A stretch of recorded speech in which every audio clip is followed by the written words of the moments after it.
138, 500원. 그것이 어머님 인생의 전부였다. 남편 박준호가 얇은 통장 내역서 한 장을 유리 테이블 위로 거칠게 내던졌다. 그 소리는 마치 뺨을 때리는 소리처럼 굳어버린 것을 공기 속으로 날카롭게 파고들었다. 나는 손에 쥔 행주를 꽉 쥐었다. 마디마디가 하얗게 질릴 정도였다. 준호 씨의 얼굴은 잿빛으로 변해 있었고 입술은 굳게 닫혀 일자가 되어 있었다. 그의 가슴은 격렬하게 오르내렸고 소파에 앉은 사람을 죽일 듯이 노려보았다. 시어머니, 최순자 여사. 우리 집에 오신 지 3시간도 채 되지 않은 나의 시어머니. 어머님 얼굴에 서려있던 슬픔은 순간 얼어붙었다. 어머님은 망연자실한 표정으로 잔뜩 화가 난 아들을 보았다가 다시 나를 보았다. 그 흐릿한 두 눈에 스쳐 지나가는 당혹감은 쉽게 알아차릴 수 없었다. 하지만 이내 상황은 급변했다. 어머님 눈시울이 붉어지더니 눈 깜짝할 사이에 콩알만한 눈물방울이 돈이라도 안 드는 것처럼 뚝뚝 떨어져 내렸다. 네, 내 연금이 한 달에 80만 원이 넘는데 어떻게 이것밖에 안 남았을 수가 있니? 어머님은 입을 열자마자 내가 수십 년간 들어온 그 특유의 억울함과 떨림이 섞인 목소리를 냈다. 분명히 은행에서 뭘 잘못한 거야. 준호야, 틀림없이 은행놈들 실수일 게다. 말을 하며 어머님은 자신의 가슴을 치기 시작했다. 힘은 세지 않았지만 우는 소리는 거실을 쩌렁쩌렁 울렸다. 내가 평생을 고생했는데 힘들게 너희들 다 키워놨더니 늙어서는 의지할 곳 하나 없구나. 아이고, 내 팔자야. 준호 씨는 화가 나 이마에 힘줄까지 솟아올랐다. 어머니, 그만 우세요. 월 80만 원 넘는 연금은요? 오늘이 며칠인데 솔직히 말씀해 보세요. 돈 다 어디 갔어요? 나는 차가운 눈으로 그 광경을 지켜보았다. 어머님의 흔들리는 눈빛, 가슴을 치는 와중에도 내 쪽으로 재빨리 곁눈질하는 그 순간을 내 마음은 거울처럼 맑았다. 은행이 실수했다고? 은행이 발이 달려서 어머님의 그 철없는 친정 조카 최강민의 도박판으로 달려가 돈을 몽땅 잃어주고 왔을 리가 없지. 은행이 실수한 게 아니라 어머님이 우리를 바보로 아는 거다. 그 속셈이 뻔히 들여다보였다.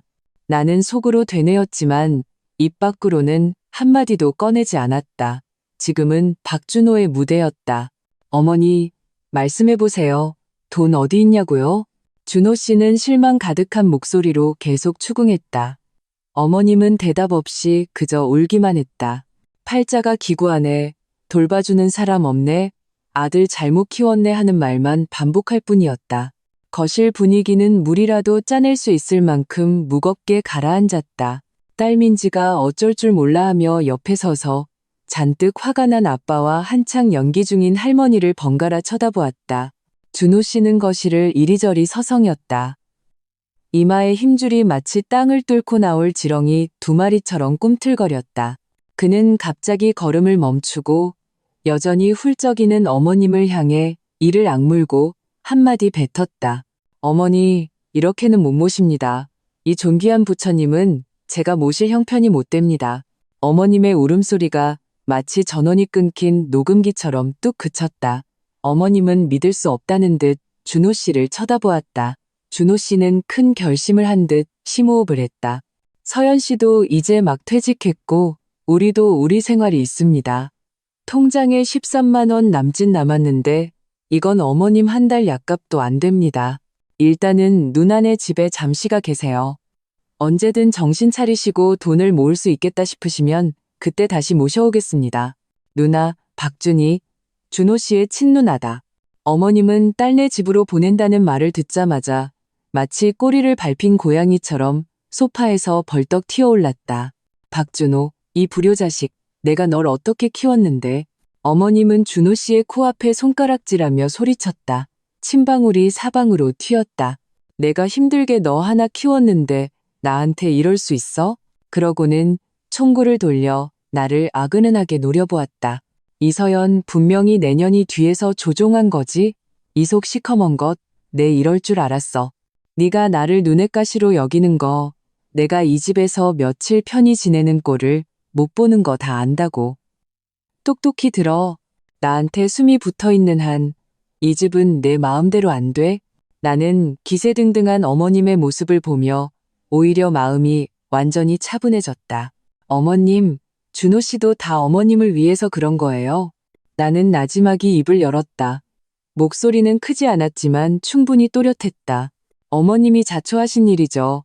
그렇게 돈을 함부로 쓰시니 어쩔 수가 없잖아요. 저희 집이 돈 찍어내는 곳도 아니고 어머님 편하자고 저희 온 가족이 길바닥에 나앉을 수는 없지 않겠어요? 어머님은 내 말에 순간 할 말을 잃었지만 이내 더욱 히스테릭하게 소리쳤다.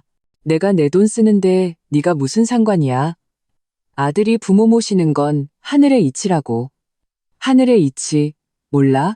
준호 씨는 마음을 굳혔는지 어머님의 울음소리와 저주 섞인 말을 더는 상대하지 않았다. 그는 굳은 얼굴로 말없이 어머님의 낡은 가죽 가방을 들고 지퍼를 열어 방금 꺼냈던 옷 몇 가지를 되는 대로 쑤셔 넣었다. 어머님은 그 모습을 보자마자 달려들어 준호 씨의 다리를 필사적으로 붙잡았다. 준호야, 내 아들아, 엄마한테 이러면 안 돼. 엄마가 잘못했다. 엄마가 다시는 돈 함부로 안 쓸게. 제발 엄마 내쫓지 마라. 준호 씨는 단호하게 어머님의 손을 떼어냈다. 말투에는 타협의 여지가 없었다. 어머니, 지금 그런 말씀하셔도 늦었습니다.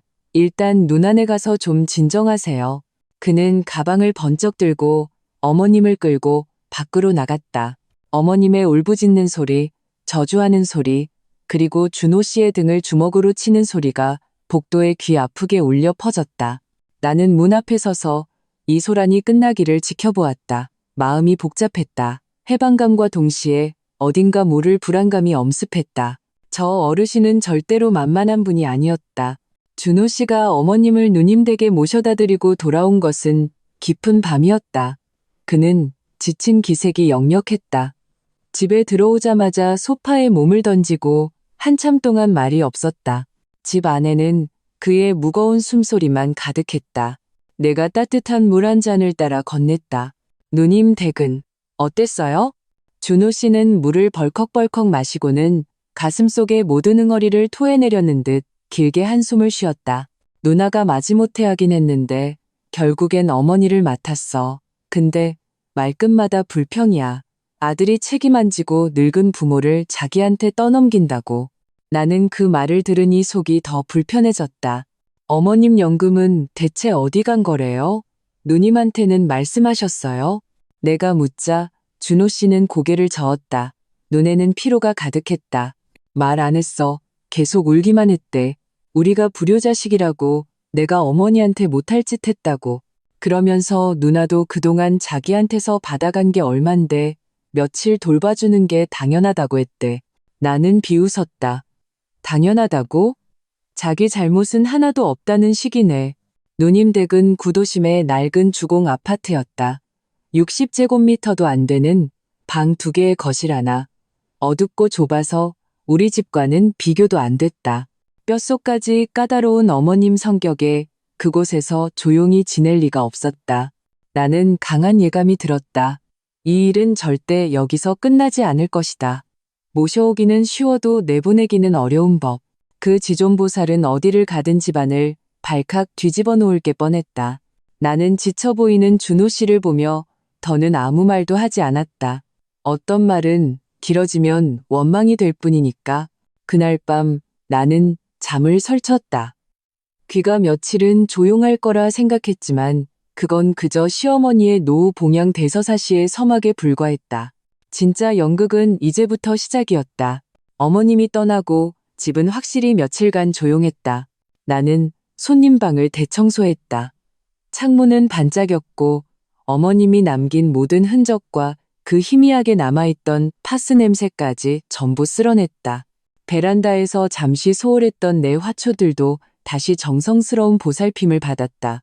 심지어 나는 오랫동안 방치했던 책 몇 권을 꺼내 흔들의자에 앉아 맑은 차 한 잔을 마시며 반나절을 보내기도 했다. 은퇴 후의 삶이 드디어 내가 그리던 궤도로 돌아온 것 같았다. 준호 씨의 감정도 누그러져 예전처럼 건드리면 터지는 폭죽 같지는 않았다. 나는 이 일이 이쯤에서 일단락될 거라 생각했다. 하지만 좋은 시절은 길지 않았다. 사나흘쯤 지났을까 어머님의 전화 원격 조종이 시작됐다. 어머님은 나에게 직접 전화하지 않았다. 아주 영리하게도 준호 씨가 퇴근해서 심신이 지쳤을 때나 주말에 우리가 모처럼 쉬고 있을 때를 골라 정확히 전화를 걸어왔다. 전화가 연결되면 수화기 너머에서는 어머님의 울음 섞인 애써 억누른 듯한 불평이 들려왔다. 준호야, 밥은 먹었니? 엄마는 별일 없다. 그냥 네 목소리가 듣고 싶어서. 첫마디는 언제나 이렇게 다정했다. 그러고는 분위기가 확 바뀌었다. 내 누나가 해준 밥이 너무 되어서 엄마이가 아파서 씹을 수가 없구나. 오늘은 죽반 그릇밖에 못 먹었다. 내 누나네 손주 녀석이 너무 시끄러워. 온종일 집안을 뛰어다니니 엄마 심장이 견디질 못하겠다. 어젯밤에는 다리에 또 쥐가 나서 밤새 한숨도 못 잤다. 내 형부가 코 고는 소리가 천둥 같아서 머리가 다 아프다. 준호 씨는 전화를 끊을 때마다 한숨을 쉬었고 얼굴은 점점 더 어두워졌다. 나를 보는 그의 눈빛에도 점차 눈치채기 어려운 원망이 서리기 시작했다. 마치 내가 악독해서 어머님을 누님 댁으로 내몰아 그곳에서 고통받게 만든 사람인 것처럼. 어느 날 준호 씨는 또 어머님의 1시간 가까운 하소연을 들었다. 전화를 끊은 후 그는 초조하게 거실을 서성이다가 손에 든 리모컨을 소파에 세게 던졌다. 누나가 해준 생선의 가시도 제대로 안 발라줘서 목에 걸릴 뻔했대. 그리고 누나네 손주가 자꾸 방에 들어와서 물건을 함부로 뒤져서 돋보기 안경까지 숨겨놨대. 나는 대나무 화분의 마른 잎을 다듬고 있었다. 그 말을 듣고도 고개도 들지 않았다. 가위가 싹둑 소리를 내며 마른 가지를 잘라냈다. 그럼 누님한테 말씀하시라죠. 아니면 누님더러 생선가시 잘 발라주고 손주 단속 잘하라고 하시든가요. 우리한테 불평해봐야 무슨 소용이에요? 나는 잠시 말을 멈추고 그를 쳐다보며 한 글자 한 글자 힘주어 덧붙였다. 애초에 누가 모실 형편 안 된다고 그쪽으로 보내버렸더라? 준호 씨는 내 말에 반박하지 못하고 얼굴이 시뻘개졌다. 그는 소파에 주저앉아 담배 한 개비를 꺼내 물고 깊게 빨아들였다. 자욱한 담배 연기 속에서 그의 표정은 더욱 초조해 보였다. 나는 속으로 훤히 꿰뚫고 있었다. 어머님은 지금 부드러운 칼로 준호 씨를 올가매고 있는 것이다. 어머님은 자기 아들을 너무나 잘 알았다. 효심이 깊고 마음이 약하며 귀도 얇다는 것을. 매일 이렇게 울며불며 하소연하는 것을 가장 못 견뎌 한다는 것을. 이것은 준호 씨를 압박하는 것이었다. 그가 고개를 숙이고 자신을 다시 성대하게 모셔오도록 말이다. 전화선 너머에서 들려오는 것은 안부가 아니었다. 그것은 어머님의 끝없는 노후 원격 조종이었다. 내 예상대로 며칠 지나지 않아 새로운 골칫거리가 스스로 찾아왔다. 어느 주말 오전이었다. 햇살이 좋아서 베란다에서 아끼는 난초에 물을 주고 있었다. 갑자기 초인종이 울렸다. 준호 씨가 문을 열러나갔다. 문이 열리자마자 누님 박준희 씨의 과장된 큰 목소리가 들려왔다. 준호야, 재수 씨 집에 있어? 나는 물뿌리개를 내려놓고 손을 닦으며 거실로 나갔다. 누님은 시들시들한 사과가 담긴 그물망을 들고 근심 가득한 얼굴로 문 앞에 서 있었다. 그 사과는 길거리 좌판에서 싸게 처리하는 물건임이 한눈에 보였다. 여기저기 멍든 자국도 있었다. 형님, 어서 들어오세요. 나는 예의상 맞이했지만 마음속으로는 이미 그녀의 방문 목적을 짐작하고 있었다. 박준희 씨는 소파에 털썩 주저앉더니 먼저 사과망을 테이블 위에 쿵소리 나게 내려놓았다. 그러고는 목을 가다듬었다. 그녀의 하소연 대회가 정식으로 시작된 것이다. 아이고, 재수씨. 내가 이런 말 하긴 뭐하지만 어머니 모시기가 정말 너무 힘드네. 그녀는 말투를 길게 늘어뜨리고 눈살을 찌푸렸다. 마치 하늘이 무너질 듯한 억울함을 겪은 사람처럼 눈꼬리까지 축 처져 있었다. 우리 집에 계시면서 사사건건 트집이야. 내가 해준 밥이 입에 안 맞네. 집이 좁네. 손주가 시끄럽네. 제일 화나는 게 뭔지 알아? 그녀는 목소리를 낮추고 몸을 앞으로 기울이며 비밀스럽게 우리에게 다가왔다. 내 물건을 몰래 뒤지신다니까? 내 침실 옷장이랑 서랍을 다 뒤졌어. 내가 당신 푼돈이라도 탐내는 줄 아나 봐. 아니, 그 통장에 몇 푼이나 남았다고 내가 뭘 탐내겠어? 진짜 기가 막히지 않아? 나는 조용히 듣기만 했다. 대꾸 없이 찻잔을 들어 김을 살짝 불어냈다. 준호 씨는 옆에서 계속 누나에게 휴지를 건네며 한숨을 쉬었. 입으로는 누나, 고생이 많다. 고생이 많아를 반복했다. 박준희 씨는 잊지도 않은 눈물을 닦는 신용을 하더니 화제를 돌려 마침내 진짜 목적을 드러냈다. 재수 씨, 준호야. 누나가 하는 말은 말이야. 어머니 연세의 아들하고 사는 게 순리라는 거야. 예로부터 다 그랬잖아. 너희가 어머니를 나한테 툭 밀어버리니 동네 사람들이 뒤에서 다 수군거려. 딸이 동생 책임까지 다 짊어졌다고 동생이 불효자식이라고 말이야.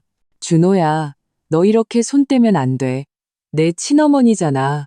소문 안 좋게 나면 어떡해. 그녀는 잠시 말을 멈추고 무언가 의미심장한 눈빛으로 나를 쳐다보았다. 그 눈빛에는 원망과 비난이 섞여 있었다. 어머니도 사실 너희 집에서 지내는 게 마음 편하다고 하셨어. 집도 넓고 조용하고 다만 재수 씨랑. 아이고, 아마 생각이 좀 달라서 우리 같은 늙은 세대랑은 잘 안 맞나 봐. 그녀의 말은 참으로 교묘했다.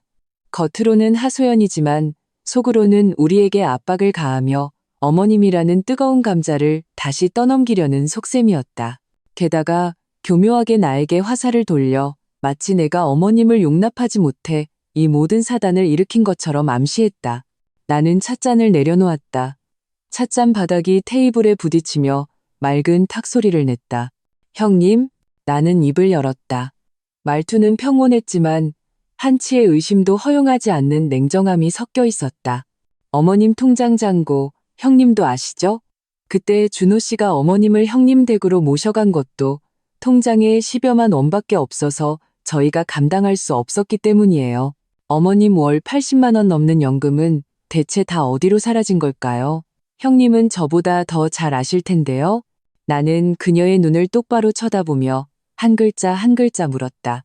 저희 집도 은행이 아니에요. 저랑 준호 씨가 먹고 싶은 거 안 먹고 우리 가정을 내팽개치면서까지 어머님의 그 불분명한 씀씀이를 메꿔드릴 수는 없잖아요. 내 한마디는 부드러우면서도 단호하게 박준희 씨의 다음 말을 막아버렸다. 그녀의 얼굴이 불그락푸르락했다. 마치 약점을 찔린 사람처럼 표정이 어색해져 어쩔 줄 몰라 했다. 재수 씨, 말을 그렇게 하면 어머니가 연세가 드셔서 돈 쓰는데 계산이 없으신 거지. 그녀는 변명했지만 목소리에는 힘이 없었다. 하소연을 가장한 책임 전가. 이놈의 혈연은 이익 앞에서는 창호지 한 장보다 얇았다. 나는 이제 똑똑히 알았다. 준호 씨가 옆에서 서둘러 중재에 나섰다. 누나, 서연이가 그런 뜻이 아니고 어머니 일은 우리가 다시 생각해 볼게. 누나 혼자 계속 고생하게 할 수는 없지. 박준희 씨는 내 태도가 강경한 것을 보고 더는 매달려봐야 소용없다는 것을 알았는지 잠시 조용히 앉아있다가 집에 가스불을 안 끄고 나왔다는 어설픈 핑계를 대고는 서둘러 자리를 떴다. 그녀가 가져온 사과망은 찻상 위에 외롭게 놓여 있었다. 마치 아무도 거두지 않는 짐짝처럼. 나는 그 사과망을 보며 속으로 냉소했다. 겨우 저런 걸로 그렇게 큰 골칫덩이를 다시 떠넘기려 하다니 시어머니보다 더한 계산 속이었다. 누님 박준희 씨가 다녀간 지 며칠 지나지 않아 더 골치 아픈 일이 터졌다. 그날 오후 나는 주방에서 저녁을 준비하며 라디오에서 흘러나오는 클래식 음악을 듣고 있었다. 기분은 그럭저럭 괜찮았다. 그때 준호 씨의 휴대폰이 또 울렸다. 그는 발신 번호를 보더니 무의식적으로 미간을 찌푸렸다. 박준희 씨였다. 전화를 받자마자 그녀의 당황한 한 옥타브는 높아진 목소리가 터져나왔다. 준호야, 큰일 났어. 어머니가 쓰러지셨어. 토하고 설사하고 난리도 아니야. 방금 화장실에서 기절하셨다고. 거의 다 죽어가면서 내 이름만 계속 부르고 있어. 네가 와서 좀 봐야겠어. 마지막으로 네 얼굴 보고 싶다고. 준호 씨는 그 말을 듣자마자 얼굴이 새하얗게 질렸다. 손에 들고 있던 신문이 바닥으로 떨어졌다. 그는 외투도 챙겨 입을 겨를 없이 차키를 움켜쥐고 밖으로 뛰쳐나갔다. 나는 순간 고육지계라는 생각이 스쳤지만 사람 목숨이 달린 일이니 무시할 수는 없었다. 서둘러 가스불을 끄고 그를 따라 나섰다. 미친 듯이 차를 몰아 누님댁의 낡은 아파트에 도착했다.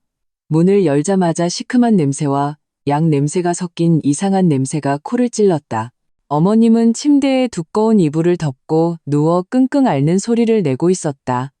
소리는 크지 않았지만 모두가 자신의 고통을 들을 수 있을 만큼은 되었다. 얼굴은 창백했고 입술도 바싹 말라 있었지만 우리가 들어서는 것을 본 그 두 눈은 분명히 반짝였다. 박준희 씨는 옆에서 발을 동동 구르다가 우리를 보자 구세주라도 만난 듯 과장되게 허벅지를 쳤다. 아이고, 너희들 이제 왔구나. 어머니가 점심때부터 계속 안 좋으셨는데 약을 먹어도 소용이 없네. 내 마음이 얼마나 졸였는지 몰라. 어머님은 준호 씨를 보자마자 눈물이 왈칵 쏟아졌다. 마치 수도꼭지를 튼 것처럼 정확하게 눈가주름을 타고 흘러내렸다. 그녀는 마른 손을 허공에 휘저었고 준호 씨가 얼른 다가가 그 손을 잡았다. 준호야, 내 아들아, 엄마는 이제 틀렸나 보다. 그녀의 목소리는 금방이라도 끊어질 듯 희미했고 글자 하나하나에 떨림이 섞여 있었다. 죽기 전에 엄마는 그냥 아들 집에 가서 보고 싶다. 죽더라도 내 집에서 죽어야지. 준호 씨도 눈시울이 붉어졌다. 덩치 큰 남자의 목소리가 순간 메었다. 어머니, 그런 말씀 마세요. 아무 일 없으실 거예요. 저희가 지금 바로 병원으로 모실게요. 나는 옆에 서서 이 모든 것을 냉정하게 관찰했다. 어머님의 병세는 너무나 갑작스러웠다. 나는 박준희 씨에게 물었다. 형님, 의사는 불러보셨어요? 의사가 뭐라고 하던가요? 박준희 씨는 눈빛을 피하며 우물쭈물 말했다. 불렀어. 동네 병원 의사 선생님이 와서 보셨는데 급성 장염이라고. 뭘 잘못 드셨나 봐. 약 좀 처방해주고 가셨어. 급성 장염? 괴롭기는 하지만 마지막을 운운할 정도는 아닐 텐데. 준호 씨는 완전히 이성을 잃은 듯했다. 그는 나를 돌아보며 간청과 질책이 뒤섞인 눈빛으로 말했다. 서연 씨, 봐. 어머니가 저 지경인데 우리 그냥 어머니 모시고 가자. 응? 우리 집에 계시면 돌봐드리기도 편하잖아. 내가 입을 열기도 전에 침대에 누운 어머님이 새로운 울음소리를 내기 시작했다. 목소리는 내가 똑똑히 들을 수 있도록 조금 더 높아졌다. 준호야, 엄마가 못나서 너희들한테 짐만 되는구나. 엄마는 다른 거 안 바란다. 그냥 내 아들 집에서 마지막 숨거두는 게 소원이야. 나는 속으로 코웃음을 쳤다. 저 어르신은 연기를 안 했으면 정말 아까웠을 거다. 아카데미가 상 하나 빚졌다. 하지만 겉으로는 표현할 수 없었다. 준호 씨, 나는 최대한 부드럽지만 단호한 태도로 입을 열었다. 어머님 건강이 우선이에요. 지금은 자리를 옮기며 고생할 게 아니라 제대로 치료받는 게 중요해요. 집에 가는 건 어머님 다 나으신 다음에 얘기해도 늦지 않아요. 나는 박준희 씨를 향해 시선을 돌려 그녀를 똑바로 쳐다보며 말했다. 형님, 동네 병원 진단서랑 약감 영수증 잘 챙겨두세요. 그 비용은 우리 두 집이 같이 부담할게요. 나는 일부러 같이 부담을 강조했다. 준호 씨가 모든 걸 책임지고 당장 어머님을 우리 집으로 모셔가려는 생각을 막기 위해서였다. 동시에 박준희 씨에게도 노인 부양은 딸인 당신에게도 책임이 있다는 것을 상기시켜주는 것이었다. 침대에 누워있던 어머님은 내 말을 듣고 끙끙거리는 소리가 조금 잦아들었다. 그녀는 내 쪽으로 슬쩍 곁눈질했다. 그 눈빛에는 쉽사리 감지하기 어려운 의기양양함과 도발이 섞여 있었다. 나는 그 순간을 정확히 포착했다. 이건 역시 그녀가 감독하고 누님이 조연으로 출연한 고육지계라는 것을 더욱 확신했다. 울고 떼쓰고 죽는 소리 하는 것은 그녀의 오랜 수법이었다. 안타깝게도 나라는 관객은 이제 그 연극에 질려버렸다. 준호 씨가 망설이자 어머님은 또 온몸이 쑤시고 뼈마디가 아프다며 한숨을 쉬기 시작했다. 나는 즉시 결단을 내렸다. 준호 씨, 제 생각엔 어머님을 큰 병원으로 모시고 가는 게 좋겠어요. 정밀검사도 받아보면 안심이 되잖아요. 동네 병원은 아무래도 한계가 있으니 혹시라도 병을 키우면 어떡해요?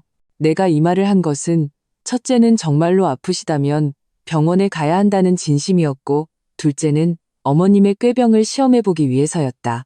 정말 위중하다면 당연히 병원에 가려 할 것이고, 꾀병이라면 온갖 핑계를 대며 거부할 게 뻔했다.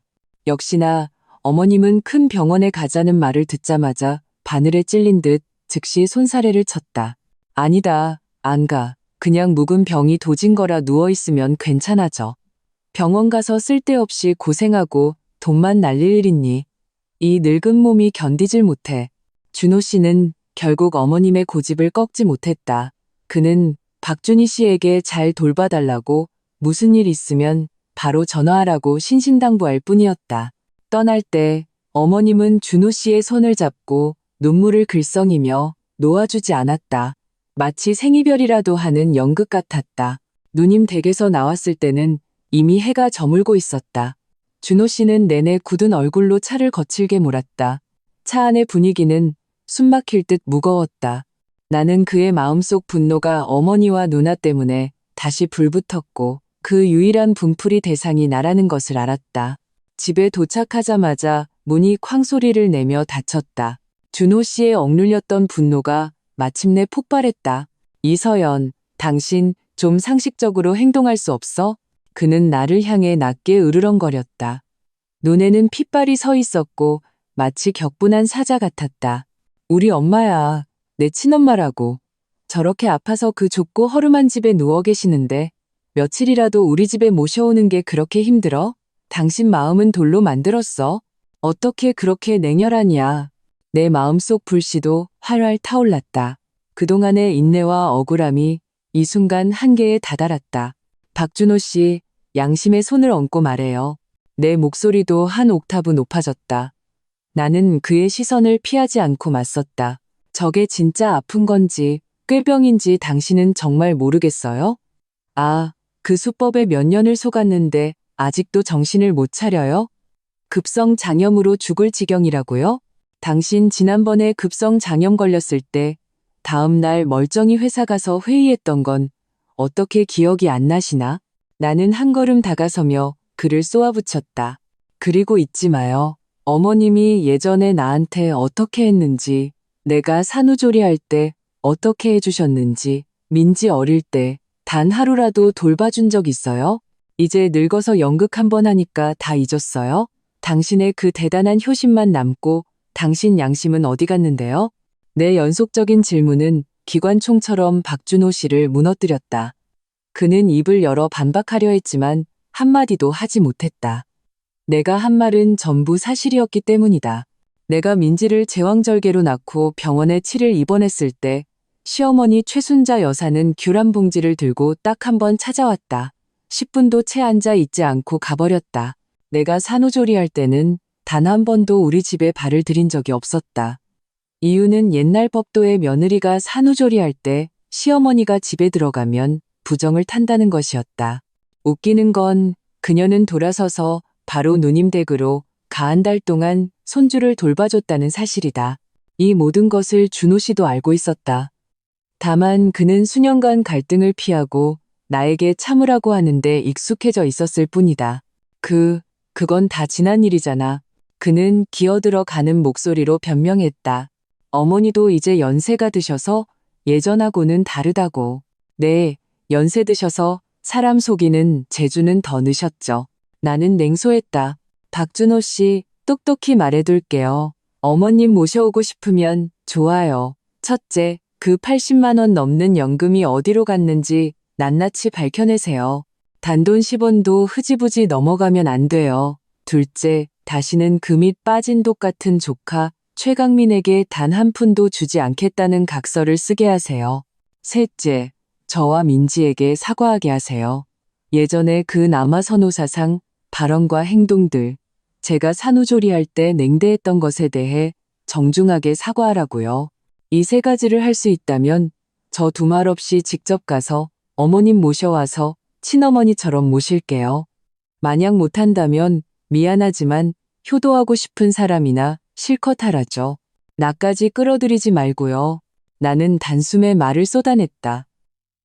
가슴에 맺혔던 우라가 드디어 터져 나온 듯 속이 후련했다. 준호 씨는 완전히 얼어붙었다. 그는 아마도 늘 인내하던 내가 이렇게 대형무도한 요구를 할 줄은 상상도 못했을 것이다. 그는 복잡한 눈빛으로 나를 쳐다보았다. 충격, 분노, 그리고 내 말에 전곡을 찔린 당혹감이 뒤섞여 있었다. 당신, 이건 정말 억지야. 그는 한참 만에 겨우 한마디 쥐어짰다. 억지인지 아닌지는 당신 마음이 더 잘 알겠죠. 나는 몸을 돌려더는 그와 말 섞고 싶지 않다는 뜻을 보였다. 혼자서 잘 생각해 보세요.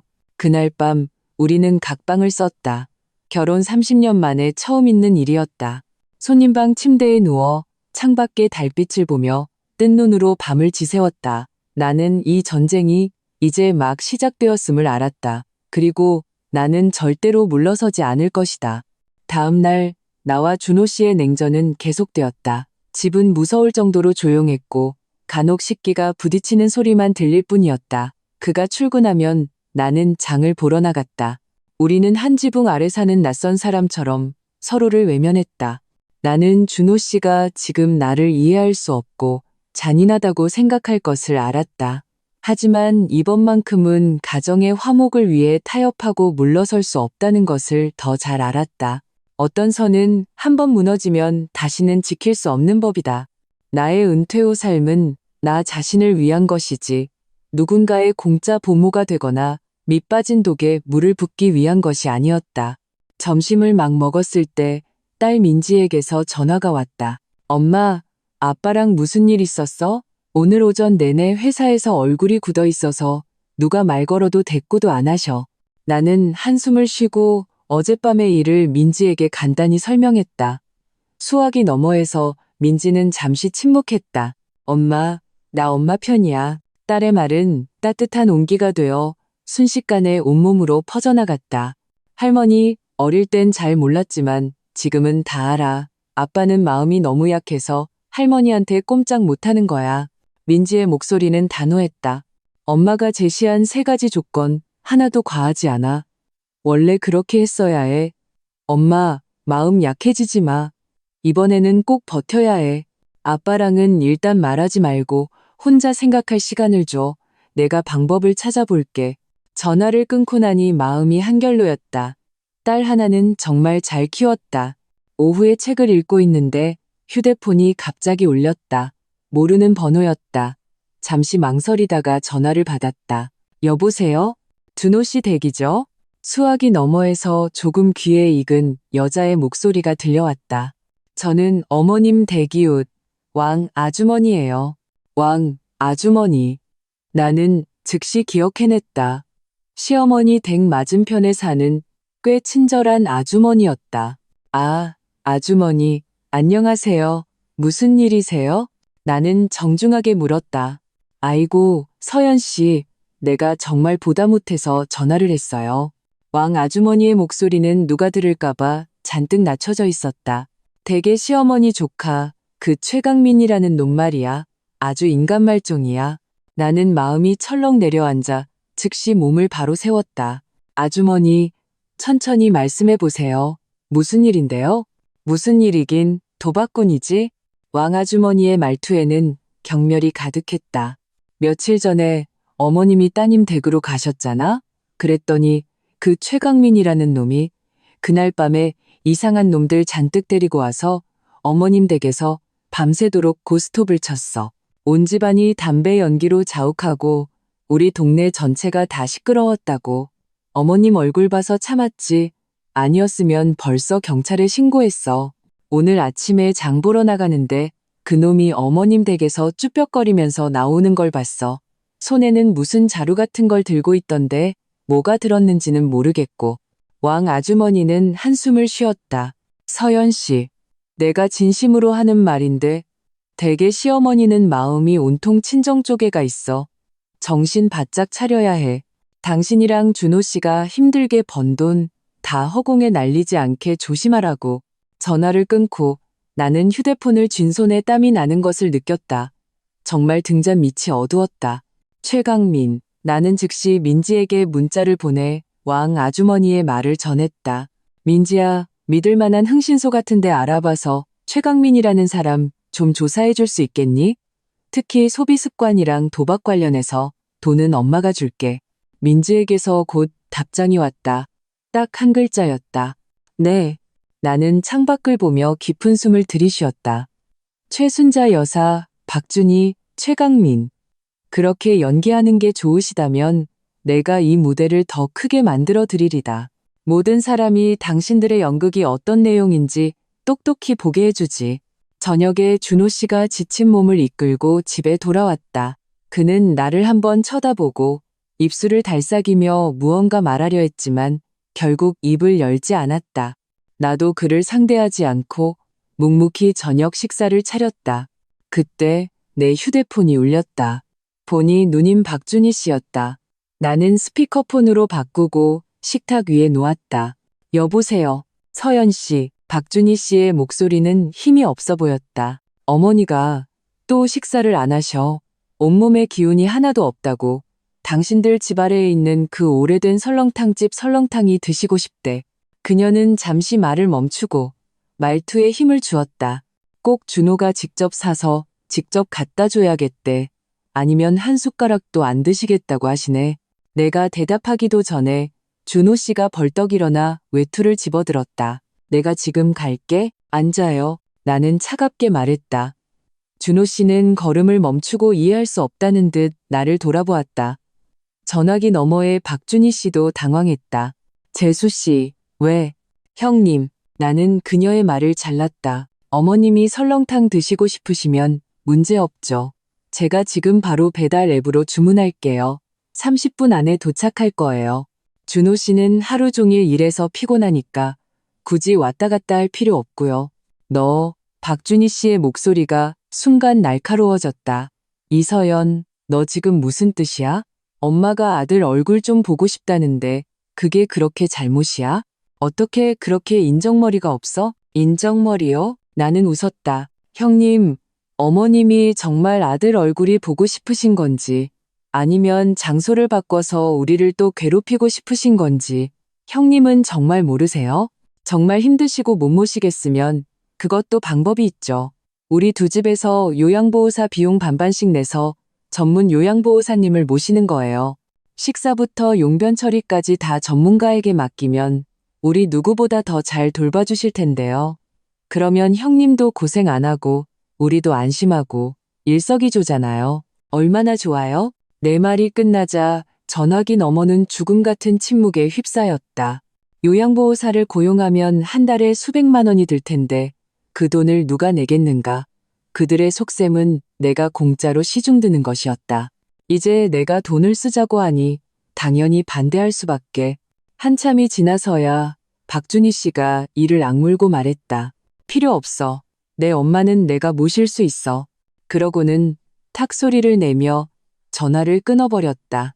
나는 잿빛 얼굴의 준호 씨를 보며 평온하게 말했다. 앉아서 밥 먹어요. 준호 씨는 그 자리에 서서 가슴을 들썩이다가 결국 힘없이 자리에 앉았다. 이날 저녁 식사는 어제보다 더 숨막혔다. 나는 내 반격이 그들을 완전히 격분시켰다는 것을 알았다. 이제 그들은 분명 더 지독한 수를 쓸 것이다. 나는 기다렸다. 냉전은 꼬박 사흘 동안 계속되었다. 그 사흘 동안 누님과 어머님 쪽은 의외로 조용했다. 전화 한 통 없었다. 나는 이것이 폭풍전의 고요함에 불과하다는 것을 알았다. 그들은 더 큰 한방을 준비하고 있었다. 박준호 씨도 나와의 기싸움을 계속했다. 매일 일찍 나가 늦게 들어왔고 집에 오면 서재로 직행하며 나와의 대화를 피했다. 나는 오히려 마음이 편했다.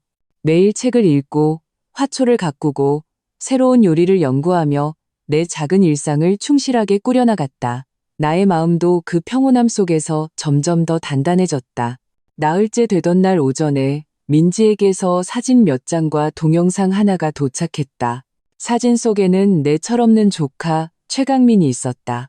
그는 명품 옷을 입고 손목에는 번쩍이는 금시계를 차고 있었다. 낡은 외제차 운전석에 앉아 있었고 조수석에는 화려하게 치장한 젊은 여자가 있었다. 동영상은 연기가 자욱한 지하 도박장에서 찍힌 것이었다. 최강민은 도박판에 앉아 번들거리는 얼굴로 소리를 지르며 빳빳한 지폐 다발을 테이블 위에 던지고 있었다. 민지는 문자도 덧붙였다. 엄마, 알아봤어. 최강민은 제대로 된 직업도 없고 그 외제차도 렌터카야. 도박빚이 산더미라 매일 빚쟁이들한테 쫓기고 있대. 할머니 연금은 거의 다 그놈 빚 갚는 데 들어간 것 같아. 그리고 탐정이 알아낸 건데 며칠 전에 할머니가 은행 금고에서 할머니 명의로 된 낡은 아파트 집문서를 찾아가셨대. 집문서. 그 세 글자를 보는 순간 내 마음은 쿵 하고 내려앉았다. 시어머니의 낡은 아파트는 비록 오래되었지만 위치가 좋아 시가로 10억은 좋게 넘었다. 시아버님은 돌아가실 때 그 집은 나중에 준호에게 물려줄 것이라고 분명히 말씀하셨다. 이제 와서 집문서를 꺼내간 이유는 불보듯 뻔했다. 그 집을 팔아서 귀한 조카의 도박빚을 갚아주려는 것이다. 나는 더 이상 앉아있을 수 없었다. 즉시 준호 씨에게 전화를 걸었다. 그는 여전히 차가운 목소리로 전화를 받았다. 무슨 일이야? 지금 당장 집으로 와요. 하늘이 무너질 일이 생겼어. 내 목소리에는 거부할 수 없는 힘이 실려 있었다. 내 목소리의 다급함과 심각함을 알아차렸는지 준호 씨는 이번에는 더 묻지 않고 알았어 라고만 하고 전화를 끊었다. 30여 분 후 준호 씨가 문을 열고 들어왔다. 무슨 일인데 그렇게 호들갑이야? 그가 미간을 찌푸리며 물었다.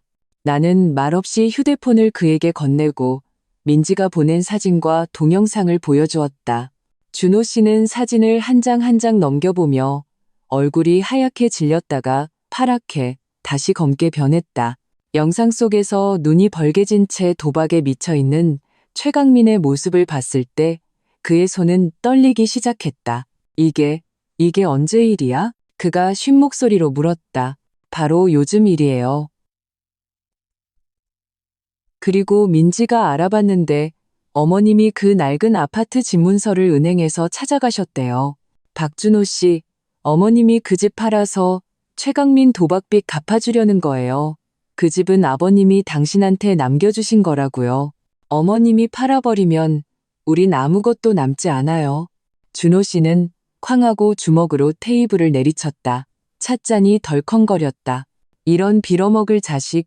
그는 이를 악물고 욕설을 내뱉었다. 그리고 어머니는 어떻게 그렇게 정신이 없으실 수가 있지? 그는 마침내 당황했고 이 일이 단순한 효도의 문제를 넘어 우리 가정의 핵심 이익을 건드렸다는 것을 깨달았다. 안 되겠어. 당장 찾아가야겠어. 집을 팔게 둘 순 없어. 그가 말하며 돌아서서 나가려고 했다. 잠깐만요. 내가 그를 불러 세웠다. 지금 그렇게 화난 채로 찾아가서 크게 싸우는 것 말고 뭘 해결할 수 있겠어요? 어머님이 잡아떼거나 또 울고불고 난리치시면 어쩔 건데요? 준호 씨는 걸음을 멈추고 막막한 표정으로 나를 돌아보았다. 그럼 어떡하지? 그 순간 그는 더 이상 나와 기싸움을 하지 않고 진심으로 내게 도움을 청하고 있었다. 나는 심호흡을 하고 내 계획을 말했다. 더 이상 당하고만 있을 순 없어요. 이번에는 우리가 먼저 움직여야 해요. 가족회의를 열어요. 누님, 어머님, 그리고 그 최강민까지 전부 다 부르는 거예요. 모든 사람 앞에서 이 증거들을 다 내놓고 확실하게 말하는 거예요. 집은 한 뼘도 손대게 할 수 없고 돈은 단 한 푼도 더는 뺏길 수 없다고. 준호 씨는 나를 보았다. 그의 눈에는 처음으로 진정한 신뢰와 의지가 담겨 있었다. 그는 힘주어 고개를 끄덕였다. 알았어. 다 당신 말대로 할게. 그 순간 나는 알았다. 우리 부부는 마침내 다시 같은 편에 섰다는 것을, 그리고 이 가정의 미래를 결정할 홍문년, 홍문예, 이 곧 시작될 것이라는 것을. 준호 씨는 즉시 행동에 나섰다. 그는 먼저 누님 박준희 씨에게 전화를 걸었다. 누나, 어머니한테 오늘 저녁에 우리 집으로 오시라고 전해줘. 그리고 최강민도 데리고 와. 준호 씨의 목소리는 평온했지만 거부할 수 없는 명령조였다. 박준희 씨는 전화기 너머에서 무척 놀란 듯했다. 최강민은 왜? 준호야, 너 또 무슨 꿍꿍이야? 묻지 말고 그냥 데리고 와. 중요한 일이야. 어머니 노후 문제랑 집에 관한 일이니까 꼭 얼굴 보고 얘기해야 해. 준호 씨는 바로 핵심을 던졌다. 집이라는 두 글자를 듣자 박준희 씨 쪽은 침묵했다. 몇 초 후 그녀는 알았어라고 말했다. 전화를 끊고 준호 씨가 나를 보았다. 그들이 올까? 올 거예요. 나는 확신에 차서 말했다. 집 때문에라도 반드시 올 거예요. 그들에게는 이게 마지막 단판이자 우리를 굴복시킬 절호의 기회라고 생각할 테니까.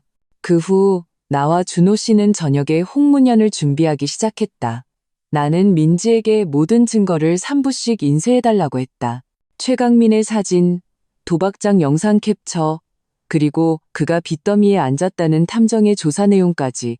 나는 일부러 은행에 가서 최근 몇 년간 우리 집에서 시어머니께 송금한 내역도 뽑았다. 명절 용돈, 평소 생활비 등 모두 합치니 적지 않은 금액이었다. 모든 자료를 파일에 깔끔하게 정리했다. 30년 동안 회계사로 일한 내가 가장 잘하는 것은 숫자와 사실로 말하는 것이었다. 저녁 6시 30분, 초인종이 울렸다. 준호 씨가 문을 열었다.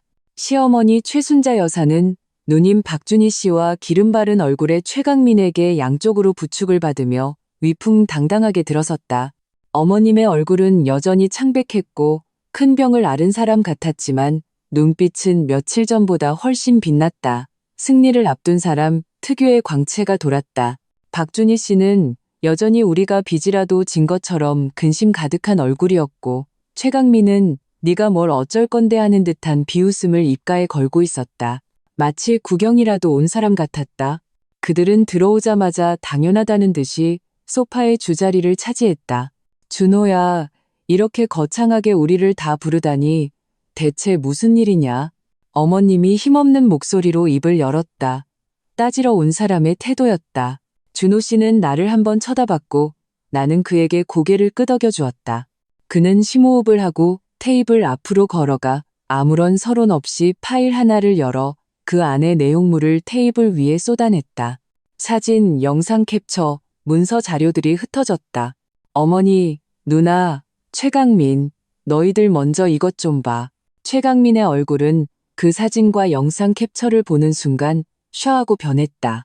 그는 무의식적으로 손을 뻗어 그것들을 움켜쥐려 했지만 준호 씨가 그의 손목을 꽉 눌렀다. 가만히 있어. 준호 씨의 목소리는 크지 않았지만 천근만근의 힘이 실려 있었다. 어머님과 박준희 씨도 다가와서 보았다. 그들의 표정은 의혹에서 충격으로 다시 당혹감으로 변해갔다. 이게 뭐냐? 어머님의 목소리가 떨리기 시작했다. 어머니, 이제 그만 모르는 척 하세요. 준호 씨의 목소리는 얼음장처럼 차가웠다. 어머니 연금 전부 저놈 도박하는 데 갖다 바치신 거 아니에요? 아, 아니야. 외삼촌, 오해예요. 누가 저를 모함하는 거예요. 최강민은 목에 핏대를 세우며 변명했다. 모함?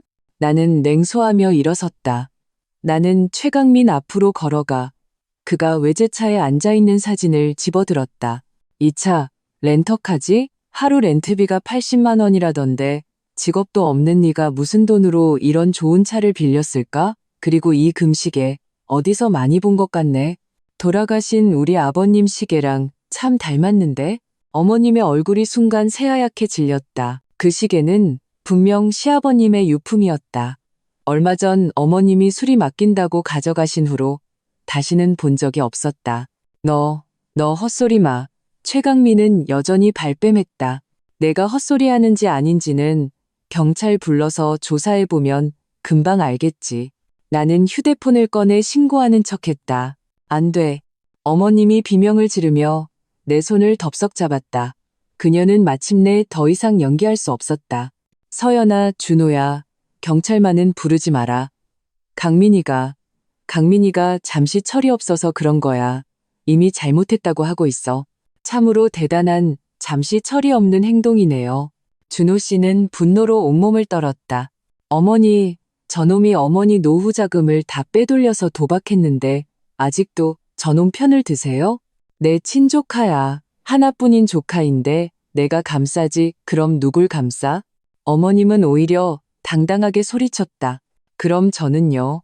저는 어머니 친아들이잖아요.